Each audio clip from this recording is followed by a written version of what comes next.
empezar la ponencia preguntándoles cuántos de ustedes usan todos los días transporte público, quiénes de vez en cuando y quiénes jamás se suben al metro o al metrobús.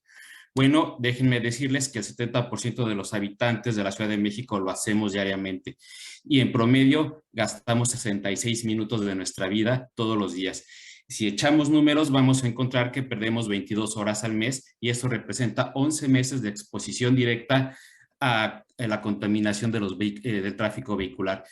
Como hemos escuchado en esta sección, existe suficiente evidencia científica del daño a la salud pública que genera la contaminación del aire, en particular aquella producida por combustión del tráfico vehicular.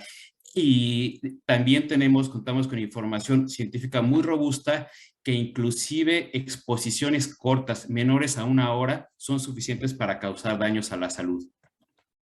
En base a esto, vale preguntarnos qué modo de transporte debo de tomar, cuál es el mejor para reducir mi dosis de contaminantes, de partículas diarias. Esto, para responder esta pregunta, tenemos que considerar las concentraciones a las que nos enfrentamos en las diferentes secciones del transporte público, el tiempo que nos lleva a viajar y el esfuerzo físico relacionado. Para responder esta pregunta, convocamos al Dream Team del monitoreo atmosférico y diseñamos y llevamos a cabo una campaña intensiva de exposición personal a lo largo de la avenida Cuauhtémoc. Escogimos el tramo que va del Centro Médico a la estación Cuauhtémoc del metro y evaluamos la exposición en el metro, en Metrobús, en taxi, en Uber, caminando y en bicicleta.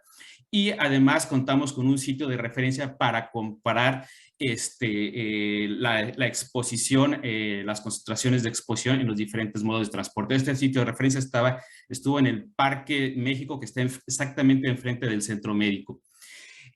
Antes de continuar, debo decir que nos inspiramos, este estudio está inspirado en una película de los 80s de John Candy y Steve Martin. Tal vez algunos de ustedes se acuerden de ella. Y bueno, medimos partículas finas, carbono negro, número de partículas y la superficie activa de estas como proxy de partículas ultrafinas. También incluimos partículas cubiertas con poliaromáticos y monóxido de carbono. Para esto usamos equipo portátil, instrumentos portátiles, grado científico. Para evaluar la cantidad de aire que respiramos, lo hicimos a través del ritmo cardíaco. Antes de hacer las mediciones en campo, validamos la respuesta de nuestros sensores con los equipos del CIMAT en el laboratorio central. Y bueno, esto es lo que observamos en un día típico de medición. Primero, en bicicleta encontramos que los ciclistas estamos expuestos a constantes plumas provenientes de los vehículos acelerando. En este día en particular, al final del trayecto, nos encontramos con un pico enorme de partículas que provenían de un puesto de hamburguesas al carbón. Al viajar en metro, las concentraciones no son tan variables, pero si se fijan en los números, son altas.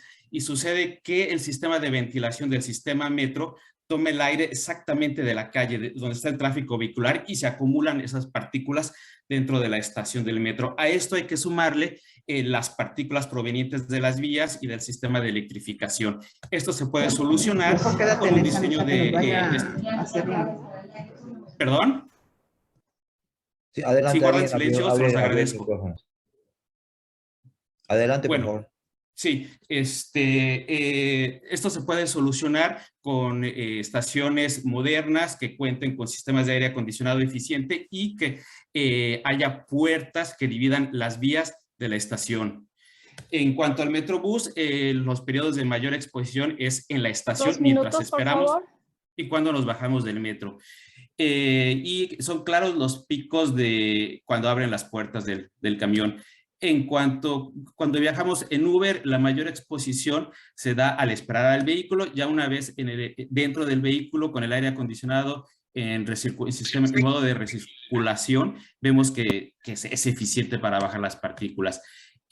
Al caminar, los peatones se enfrentan a los puestos de comida ambulante, que son las mayores fuentes de aerosoles. Y obviamente no se necesita ser genio para saber que cuando cruzamos las calles, en las intersecciones también vemos picos de partículas. En taxi encontramos que es el modo más contaminante, más sucio, y esto se debe a que los taxis no llevan aire acondicionado y por ende van con las ventanillas abiertas y los pasajeros terminan directamente expuestos a las plumas de los vehículos. Aquí ya vemos el resumen cuando comparamos la exposición en cada modo de transporte con las concentraciones que reportamos en nuestro sitio de referencia. Y encontramos que para PM2.5 no hay una diferencia significativa, pero sí lo hay para partículas ultrafinas y carbono negro, a excepción del Uber. Todos los modos de transporte presentan concentraciones superiores. Sin embargo, uno se tiene que mover del punto A al punto B. Entonces, es más correcto hacer la comparación entre medios de transporte. Aquí usamos como referencia cuando caminamos. Al evaluar las exposiciones, las concentraciones de exposición, encontramos que Uber es el método más limpio. Encontramos que la relación, por ejemplo, para PM2.5 es de 0.84. Quiere decir que si tomas Uber, vas a reducir tu exposición en un 16%. Para los otros modos de transporte no encontramos una diferencia significativa. Sin embargo, cuando evaluamos la dosis que inhalamos, cuando consideramos el esfuerzo físico y el tiempo de viaje, encontramos que es aún más significativa la ventaja de viajar en Uber. En segundo lugar, encontramos que es en taxi, y no porque sea limpio, sino porque los tiempos se reducen y uno va sentado nada más. Entre Metrobús y Metro no hubo una diferencia significativa, y en bicicleta pues es un poquito la ventaja comparado que caminando. Entonces podemos llegar a una conclusión muy sutil, que si tengo mi coche, pues who cares, puedo seguir manejando, o si puedo pagar mi Uber.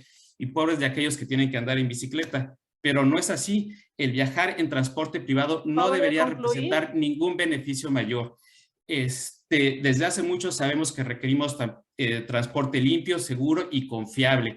Y también sabemos que requerimos construir la infraestructura necesaria para los peatones y para los ciclistas. Un resultado inquietante de nuestro estudio es el tamaño de las partículas. El 80% de ellas miden menos de 90 nanómetros. La media es 40 nanómetros.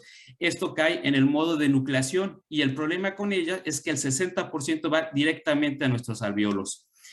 Entonces, aquí va mi segunda recomendación. Si seguimos, no nos dice mucho medir PM2.5 y monóxido de carbono. Deberíamos ya de estar midiendo partículas ultrafinas y carbono negro.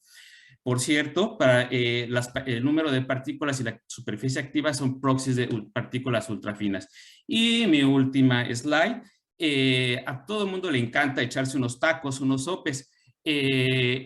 Al medir partículas poliaromáticas y compararlas con la superficie activa, todas las partículas provenientes de la combustión dan un número más o menos fijo. En el caso de la avenida Cuauhtémoc, donde principalmente circulan autos a gasolina, esperábamos encontrar un factor de 0.5, 0.6, pero no, encontramos un rayo que va de 0.05 a 0.15, que se acerca más a las fritangas, a la comida frita.